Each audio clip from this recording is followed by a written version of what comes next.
अबे कहाँ रह गया था? आधे घंटे से तुम्हारे इंतजार में खड़े हैं। चल जल्दी। लेकिन ये साला कर क्या रहा है यहाँ पे? कुछ तो गड़बड़ है दया। अबे इसमें तो ताला लगा है बे, अंदर कैसे जाएंगे? हमको क्या पता। और अभी तो रुको। हाँ, एक काम कर, बीड़ी जला।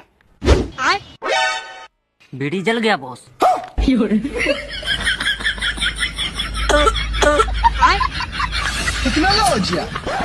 अब एक काम करो, 5 मिनट के अंदर पूरे घर का माल साफ कर दो। Okay boss.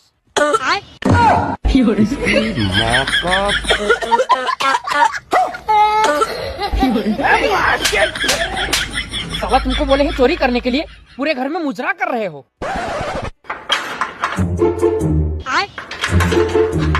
बाप रे! क्लाइमैक्स अभी बाकी। अरे देवा! तू कौन है बे? हमारे घर में चोरी कर रहा है? आज तो तुमको मार ही डालेंगे। भैया मारने से पहले हमको एक बीड़ी पिला दीजिए, बहुत मेहरबानी होगी।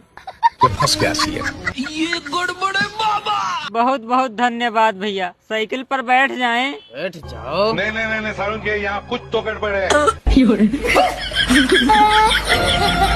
सारी बात